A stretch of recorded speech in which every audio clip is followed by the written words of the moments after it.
So I believe we're on part 18. So this video series was originally meant to be a video series about my experience of growing up in San Jose. But then I, expanded the scope, right? Really, basically the boundaries of what we're going to talk about here and made it sort of a lot of my life story. Okay?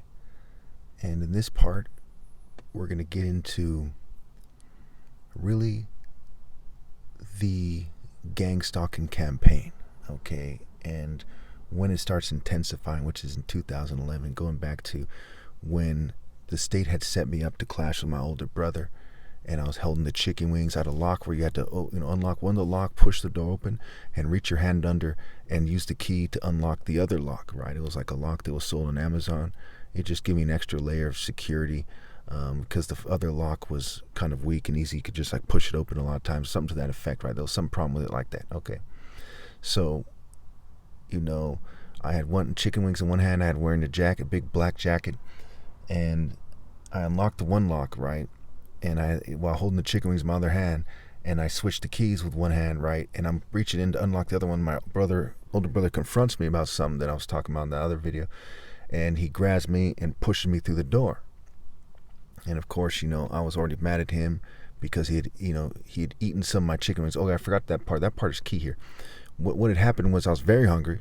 They were doing something with the poisons and the fumes that make me more hungry than I otherwise would be. And I was ridiculously hungry, as hungry as I've been in my whole life, like very hungry. They call it hangry, right? Hungry and angry. And so I started the chicken wings, right? And I kind of went to my room for a while. I waited. I think I even took a nap or something. I remember.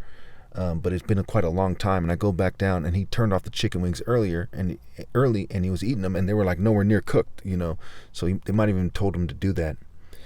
And so I was pissed off, so I drove out halfway to town kind of thing, and I turned around, or I drove down the street. I drove like maybe 3 miles away. I don't remember exactly how far, and I turned back around and went back, and then I started the chicken wings again, and I was pissed off, holding it in, I'm rapping, and I'm yelling, and then I go back down, and I get the chicken wings, and I'm coming upstairs, right? And my little cousin was looking at me, right? He was living with me at the time. And I'm like, don't stare at me like that. And usually I don't kind of say anything to him. And I guess that's what triggered my older brother, is that they knew I was angry. And, I had said that to him. And he said, okay, like he knew that he was staring at me too hard. Like he stare, and it's fucking rude to stare. So instead of saying, hey, it's rude to stare, I'm in a bad mood. And so I said, and there's nothing wrong with that really when you think about it.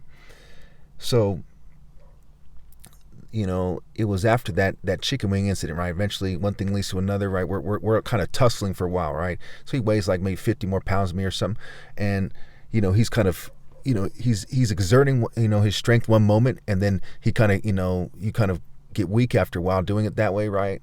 And so I'm exerting my strength a moment, so we're like breaking even though he's a lot bigger and stronger than I am, just because of the exact nature of the kind of standing wrestling that's occurring, and. It's strange. At this point, when I first told the story, I think I remembered it better. But now, I think I explained it fully, rather. I certainly remembered it better. Now I don't kind of remember when we stopped wrestling each other. I just remember, maybe this is when my dad came upstairs. He said, what's going on? And then they stood shoulder to shoulder. And they were acting in a way that suggested, betrayal. So that's what caused me, to sock my brother in the jaw. Like I didn't even think about it. I just boom, and I had to do it lightly because I didn't want to hit my dad, and I think that triggered them both, right? And so then they both kind of grabbed me and hold me to the ground, and then my mom was like, "What's going on?" And he says, "Call 911 or whatever," right? And it wasn't like, "Oh, this guy's trying to kill us." It's, "You're going to the psych ward." In fact, that's what my older brother had said. So what had happened is, at one point my dad's holding my arms, right, because they're in a certain position where it's easy to hold them together. And my older brother starts choking me, right? And I'm like, I can't breathe. And then my dad looks at my older brother and he's like, stop choking him, right? And so that right there is like, he's a fucking psycho, right? And he's the one who's acting up really when you look at the whole sum total situation. And the police aren't even trying to hear my story when they come. And I show them, I say, look, the lock is broken. The inside lock is broken, right? What do you think? I broke it myself, you dumb pigs? Like, hello, right? Like, this isn't rocket science. I know you're just cops, but this is not rocket science, okay? And then there's the plate and the chicken wings all over the ground. They had sauce on it, right? So it's sauce and chicken wings and broken pieces. And they say, I don't see any chicken wings anywhere. I'm like, look down, it's right there. So I don't see them. Right, I'm like, what the that's that bitch ass fucking shit. You know what I'm saying? where the state communicates their spirit of corruption to God Almighty. You know, and how disgraced that person and his family is right now. Okay, it was the dumbest thing you could possibly do, is be the sheriff of Nottingham meets the soldiers who mock Christ, right? Just fucking retarded. Anyway, and he's one of those golden boy looking cops too, you know. And so that triggered, you know, so then they take me to the psych ward, right? And fucking retarded as shit. That's part of why I have no problem saying that, because everyone knows psychiatry is a fraud. Everyone knows the 5150 law in California is bullshit. Everyone knows police overstep their boundaries. The same state as Oscar Grant, Rodney King, and on and on and on and on and on and on. Okay, just clearly corrupt. A clearly corrupt state. California might be the most corrupt region on the planet when you factor in everything. When it is like Mexico fucking City here, but in some ways worse, in some ways better, right? Just fucking corruption, just shameless corruption. Like the fourth, I heard it was the fourth biggest economy in the world. And with that money comes that corruption, comes that greed, comes that mismanagement of funds. Just look at the homeless crisis, just corruption. Okay. And it's not because they're Democrats per se, because it's a right-left paradigm. That's a story for another day. So anyway, you know, that was the first time when I get there, there's people who are actually not only black and Nigerian who work there. There's like two of them at least.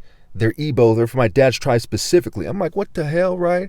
And they're like, oh, poor baby. They're saying bitch ass shit. I'm like, man, what the fuck's wrong with these house niggas, right? They're saying bitch fucking shit. Like some frat guy with a thong. You know, everyone knows frats. Everyone knows fraternities are bitch ass motherfuckers. Everybody knows that. American Pie, any movie about frats, just complete punks, just pussies. Scary Movie, wuss. Everyone knows that. So when people start acting like that and you don't know if they're in the frat or not, and it doesn't matter if they are, you just know they're a bitch, right? It's like being Harry Potter or something. Like, you know that they're on some bitch ass, sissy punk ass bitch shit. Like, there's no, you know, like an apron wearing Freemason or something. You know there's some punk shit, right? So they start acting like this, you know.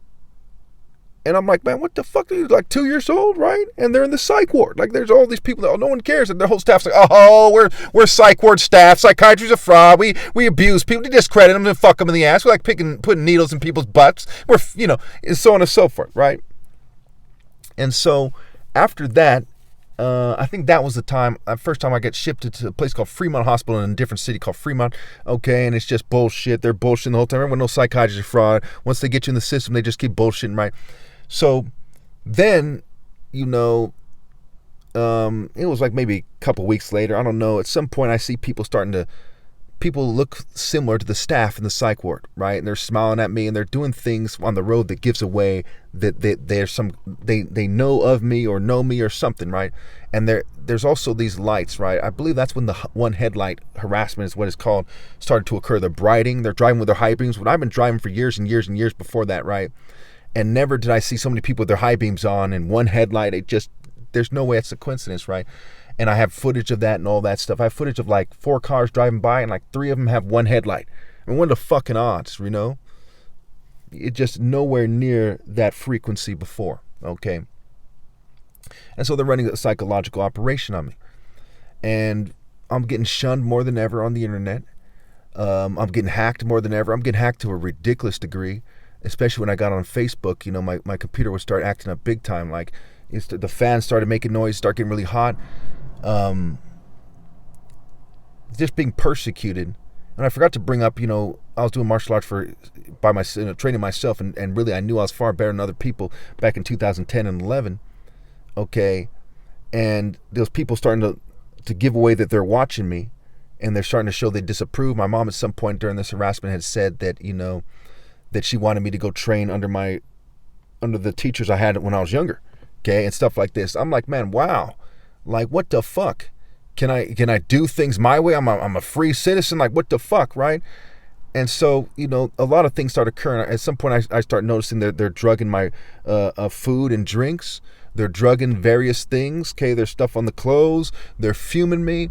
Okay, my whole everyone I know starts acting different, right? And this is things that, you know, maybe dozens, maybe even over 100 people that claim to be targeted individuals have reported on the internet, right? And I have plenty of footage and evidence. I have evidence of them hacking my phone, typing words in, and on and on and on.